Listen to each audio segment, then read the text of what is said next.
Shalom, selamat malam Bapak Ibu, saudara-saudari yang dikasihi Tuhan Yesus Kristus. Apa kabar? Kita jumpa lagi melalui renungan malam hari ini. Rema buat kita pada malam hari ini diambil dari Kolose pasal 1 ayat 15-23. Tertulis di dalam Alkitab kita, perikopnya berjudul keutamaan Kristus. Sebelum kita mendengarkan firman Tuhan pada malam hari ini, mari kita minta pertolongan Tuhan dan bimbingan Tuhan, supaya firman Tuhan yang akan ditaburkan bisa kita pahami, kita imani, untuk memperkuat keimanan kita kepada Tuhan. Kita berdoa. Allah Bapa yang bertahta di kerajaan sorga, yang kami kenal di dalam nama anak-Mu Tuhan Yesus Kristus, selamat malam Tuhan. Kami berterima kasih dan mengucap syukur kepada Tuhan, karena Engkau sungguh baik dalam kehidupan kami. Pada malam hari ini kami boleh kembali, sebentar lagi akan mendengarkan sebagian dari firman Tuhan. Ajari kami Tuhan, turunkan Roh Kudus Tuhan supaya kami bisa memahami dan mengimani firman Tuhan yang akan disampaikan oleh hamba-Mu pada malam hari ini. Inilah renungan yang akan kami renungkan pada malam hari ini Tuhan, dari Kolose 1 ayat 15-23. Tuhan memberkati kami seluruh jemaat Tuhan. Di dalam nama anak-Mu Tuhan Yesus Kristus kami telah berdoa dan mengucap syukur. Amin. Bapak Ibu yang dikasihi Tuhan, beginilah firman Tuhan sebagaimana yang tertulis di Kolose pasal 1 ayat ke-15-23. Keutamaan Kristus. Ia adalah gambar Allah yang tidak kelihatan, yang sulung, lebih utama dari segala yang diciptakan. Karena di dalam Dialah telah diciptakan segala sesuatu yang ada di sorga dan yang ada di bumi, yang kelihatan dan yang tidak kelihatan, baik singgasana maupun kerajaan, baik pemerintahan maupun penguasa, segala sesuatu diciptakan oleh Dia dan untuk Dia. Ia ada terlebih dahulu dari segala sesuatu, dan segala sesuatu ada di dalam Dia. Ialah kepala tubuh, yaitu jemaat. Ialah yang sulung, yang pertama bangkit dari antara orang mati, sehingga Ia yang lebih utama dalam segala sesuatu. Karena seluruh kepenuhan Allah berkenan diam di dalam Dia. Dan oleh Dialah Ia memperdamaikan segala sesuatu dalam dirinya, baik yang ada di bumi maupun yang ada di sorga, sesudah Ia mengadakan perdamaian oleh darah salib Kristus. Juga kamu yang dahulu hidup jauh dari Allah dan yang memusuhinya dalam hati dan pikiran, seperti yang nyata dari perbuatanmu yang jahat. Sekarang diperdamaikannya di dalam tubuh jasmani Kristus oleh kematiannya, untuk menempatkan kamu kudus dan tidak bercela dan tidak bercacat di hadapannya. Sebab itu, kamu harus bertekun dalam iman, tetap teguh dan tidak bergoncang. Dan jangan mau bergeser dari pengharapan Injil yang telah kamu dengar dan telah dikabarkan di seluruh alam di bawah langit, dan yang aku ini, Paulus, telah menjadi pelayannya. Amin. Perikop kita malam hari ini, Bapak Ibu yang saudara-saudara yang dikasihi Tuhan Yesus, terasa cukup istimewa ya buat kita. Sesuai dengan judulnya, di dalam Alkitab tertulis keutamaan Kristus. Kita disapa oleh Tuhan pada malam hari ini perihal Kristus, yang adalah yang utama dalam hidup kita. Dan sebagai yang percaya, sempurna di dalam Kristus. Jemaat Kolose mengenal Tuhan Yesus sebagai Juru Selamat. Jalan keselamatan itu tidak secara langsung. Sama seperti kita saat ini. Jadi, pengenalan mereka akan Kristus pada saat itu berbeda dengan jemaat di Efesus. Rasul Paulus sendiri pernah tinggal di Efesus. Dan dia secara langsung memberitakan Injil keselamatan itu kepada jemaat di Efesus. Jadi kota Kolose tidak pernah secara langsung dikunjungi oleh Rasul Paulus. Tetapi karena jarak antara Kolose dan kota Efesus hanya sekitar 160 km, sehingga kabar keselamatan yang tersiar di Efesus bisa juga sampai di Kolose. Luar biasa hebatnya Tuhan kita itu. Jadi tangan Tuhan itu bekerja melalui Epapras.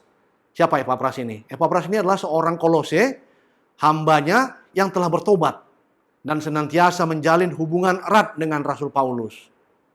Nah, Rasul Paulus menyenangi jemaat di kota Kolose. Kendati dia belum pernah ke kota Kolose. Dan kendati jemaat-jemaat di kota Kolose juga belum pernah ketemu dengan Rasul Paulus. Jadi mereka belum pernah bertemu muka. Karena sampai saat itu Rasul Paulus hanya sampai dengan sejauh Efesus. Dia belum sampai ke kota Kolose. Tetapi menurut penilaian Rasul Paulus, jemaat di Kolose ini adalah jemaat yang setia, Bapak Ibu dan Saudara sekalian yang kasih Kristus. Mereka ini hidup kudus dan telah percaya kepada Tuhan Yesus Kristus. Itu yang paling penting. Karena jemaat ini setia, hidup kudus, dan belum terganggu oleh pengajaran-pengajaran palsu, sebagaimana jemaat-jemaat di kota-kota lain yang pernah diinjili oleh Paulus, maka Rasul Paulus merasa perlu untuk segera memberikan penguatan atau pembekalan tambahan agar iman percaya jemaat di Kolose yang telah diberikan pemahaman mengenai Injil keselamatan melalui Epapras tersebut semakin kuat dan bertumbuh. Nah, demikian juga dengan kita saat ini, Bapak Ibu, saudara-saudara yang kasih Kristus. Kita telah mendapatkan firman Tuhan malam hari ini. Sementara kita tidak pernah mendapatkan kunjungan langsung dari para rasul. Kita mendapatkan berita keselamatan tersebut dari para parbarita nauli, para penginjil Tuhan, para hamba-hamba Allah, para pendeta di gereja kita. Nah, kiranya di malam hari ini, dengan iman, kepercayaan, atau contoh yang diberikan oleh jemaat di Kolose, kita boleh semakin dikuatkan dan bertumbuh. Bapak, Ibu, saudara-saudara yang dikasihi Kristus, untuk mempermudah kita mengenai pemahaman keutamaan Kristus ini, mungkin kita bisa menggunakan pendekatan pertanyaan. Kami mencoba membuat pertanyaan di sini, siapakah Yesus itu bagi kita? Mengapa ia yang diutamakan? Nah, inilah dasar mengapa Rasul Paulus menulis surat pengembalaan kepada jemaat di Kolose. Supaya jemaat di Kolose ini tidak hanya sekedar hidup kudus saja, tapi mereka lebih mengenal Tuhan Yesus dengan lebih baik lagi. Seperti ada kata pepatah, tak kenal maka tak sayang. Nah, Rasul Paulus menegaskan dalam suratnya supaya jemaat di Kolose ini lebih mengenal Kristus, lebih mengutamakan Kristus atau Tuhan Yesus yang telah disalibkan di kayu salib untuk pengampunan dosa kita dan termasuk dosa-dosa jemaat di Kolose pada saat itu. Itulah gambaran dalam surat Paulus kepada jemaat di Kolose. Yang isinya antara lain seperti ini. Yesus Kristus adalah gambaran Allah yang tidak kelihatan. Saya ulangi. Yesus Kristus adalah gambaran Allah yang tidak kelihatan. Dalam percakapannya dengan Filipus beberapa hari sebelum Tuhan disalibkan, Tuhan menyatakan kepada Filipus dan kepada murid-murid lain yang mendengar, barang siapa melihat aku, ia telah melihat Bapa. Itu bisa kita baca di Yohanes 14 ayat 9. Demikian juga pada saat Tuhan melihat Thomas sedikit kelihatan ragu mengenai bahwa Yesuslah jalan keselamatan. Namun Tuhan dengan penuh kasih sayang mengajari Thomas. Dia menyatakan begini kepada Thomas, akulah jalan dan kebenaran dan hidup. Tidak ada seorang pun yang datang kepada Bapa kalau tidak melalui aku. Yohanes 14 ayat 6. Artinya, semasa dahulu Tuhan Yesus hidup sebagai manusia di dunia ini, ia adalah gambaran hidup atau wujud dari Allah itu sendiri. Penggambaran ini oleh Rasul Paulus diberitakan juga kepada jemaat Ibrani, bisa kita baca nanti di Ibrani 1 ayat 3. Semua pernyataan langsung dari Tuhan Yesus menunjukkan bahwa ialah Allah itu sendiri.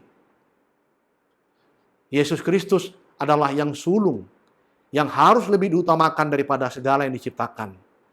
Dengan kesulungannya, segala sesuatu diciptakan di dalam Kristus, baik yang ada di sorga maupun yang ada di bumi. Yang kelihatan oleh kita maupun yang tidak kelihatan oleh kita. Segala sesuatu diciptakan oleh Yesus Kristus. Dan segala sesuatu diciptakan untuk Dia. Bahkan kematian tiada berarti apa-apa di hadapan Kristus. Sebab Ia telah bangkit dari antara orang mati. Ia telah membuktikan dan menunjukkannya kepada kita. Yesus adalah kepala jemaat. Ia adalah Allah itu sendiri dalam rupa yang sempurna dan kekal. Artinya bahwa Yesus itu adalah batu penjuru kita. Dialah uluan kita atau junjungan atau kompas kita dalam menjalani kehidupan ini. Kita bisa baca lebih lengkap mengenai itu di Roma 6 ayat 23, Bapak Ibu, Saudara-saudari kasih Tuhan. Gelar agung yang melekat pada diri Yesus bahwa Dia adalah Kristus yang sesungguhnya, maka Dia pula lah yang punya kuasa memperdamaikan dirinya dengan segala sesuatu yang ada di bumi dan di sorga. Karena darahnya telah tumpah di kayu salib untuk menyelamatkan anggota tubuhnya. Siapa itu? Ya kita manusia berdosa ini semuanya. Nah, Kristus adalah jalan pendamaian bagi jemaat Kolose yang sebelumnya mereka hidup dalam dosa dan kejahatan. Setelah mereka mengenal Kristus, mereka boleh hidup kudus, berubah, bertobat, tidak bercela dan cacat di hadapannya. Nah, demikian pula dengan kita, Bapak, Ibu, dan saudara-saudara yang dikasihi Tuhan. Tuhan telah mengenal kita sebelumnya. Bahkan Tuhan telah menyelamatkan kita terlebih dahulu. Sudah sepatutnya bagi kita semua yang telah mengenal dan mengimani Yesus Kristus adalah Juru Selamat kita masing-masing. Maka kita harus berusaha hidup kudus agar penebusan dosa oleh Yesus disalib di kayu salib yang juga telah memperdamaikan kita dengan Allah tidak menjadi sia-sia, Bapak, Ibu, saudara-saudari kasih Tuhan. Sebagaimana kelanjutan pengajaran yang telah disampaikan oleh Rasul Paulus di Kolose, perihal Yesus Kristus adalah yang utama. Demikian pula untuk kita saat ini. Tuhan meminta kita supaya kita bisa meniru teladan yang diberikan oleh jemaat di Kolose. Kendati mereka tidak mengenal Tuhan sebelumnya, tidak bertemu dengan Tuhan, tidak menerima pengajaran langsung dari Rasul Paulus, tapi mereka bisa bertobat dari kejahatannya, dari hidupnya yang lama. Hidup kudus, berkenan di hadapan Allah, dan tidak bercela. Oleh sebab itu, marilah kita bertekun dalam iman kita. Mari kita renungkan firman Tuhan siang dan malam. Kita kenalilah Tuhan kita Yesus Kristus. Kita pahami siapakah kita dan siapakah Dia dalam kehidupan kita. Mendekatlah kepada Tuhan. Kita dengarlah suara Tuhan dalam hidup kita. Agar iman kita masing-masing boleh lebih kokoh. Sama seperti yang telah dipertunjukkan oleh jemaat di Kolose. Supaya semua kehidupan kita bisa kita arahkan kepada Tuhan kita, Juru Selamat kita, Tuhan Yesus Kristus. Sebagai jemaat yang sungguh-sungguh telah menyerahkan hidup di tangan Tuhan. Mari Bapak Ibu, kita harus tetap teguh dan tidak mudah goncang, bahkan bergeser kepercayaan dari pengharapan akan Injil. Jangan mudah goyah akan apapun mengenai pengajaran-pengajaran, ajakan-ajakan palsu yang semakin banyak muncul dalam kehidupan kita saat ini. Termasuk juga beban berat dalam kehidupan ini. Jangan sampai membuat kita menjadi menjauh daripada Tuhan. Tetaplah berpengharapan kepada Injil. Karena itu adalah tujuan kita yang kudus yang akan kita peroleh dari Tuhan kelak. Sebagai umat Tuhan, kita harus tetap yakin dan percaya bahwa kabar keselamatan itu telah diperdengarkan dan dikabarkan ke seluruh alam jagat raya. Dan malam hari ini kita patut bersyukur, ya, berterima kasih, boleh mengenal dan percaya hanya kepada Yesus, Tuhan kita, Juru Selamat kita, penebus dosa kita. Agar kita nanti boleh beroleh hidup yang kekal, kelak di sorga, sebagaimana yang sudah dijanjikan dan dimeteraikan Tuhan Yesus pada saat Dia menebus dosa kita. Juga kepada orang-orang percaya yang lain yang sama dengan kita. Dan termasuk kita pada malam hari ini yang mendengarkan renungan. Bapak, Ibu, Saudara yang terkasih di dalam nama Tuhan. Inilah renungan firman Tuhan bagi kita malam hari ini. Siapakah Yesus dalam hidup kita? Siapakah kita di hadapan Dia? Bagaimana kita harus bersikap dan meneladani kehidupan Tuhan? Ikutlah Kristus, jadilah orang-orang yang kudus, hidup di dalam nama Tuhan, supaya Tuhan selalu dipermuliakan. Kiranya firman Tuhan malam hari ini boleh tetap hidup dan bersemayam dalam hati kita, dalam hidup kita, termasuk di dalam keluarga kita, dan terutama iman kita boleh semakin dikuatkan. Amin. Mari kita berdoa. Bapa yang bertahta di kerajaan surga, terima kasih Tuhan. Kami telah mendapatkan firman Tuhan yang indah pada malam hari ini. Kami telah lebih mengenal Yesus Kristus Juru Selamat kami. Yesus adalah yang sulung dalam kehidupan kami. Ia adalah Allah yang berkuasa atas hidup kami. Juru Selamat kami, penebus dosa kami Tuhan. Bantu kami Tuhan, lewat Roh Kudus Tuhan, supaya kami tetap setia kepada Tuhan. Hidup kudus, sehingga sampai dengan kelak kami dipanggil Tuhan dan beroleh hidup yang kekal. Inilah renungan kami pada malam hari ini Tuhan. Sempurnakanlah. Di dalam nama anak-Mu Tuhan Yesus Kristus, kami telah berdoa dan mengucap syukur. Amin. Demikianlah renungan pada kita. Malam hari ini Bapak Ibu sekalian, selamat beristirahat. Tuhan Yesus memberkati. Amin.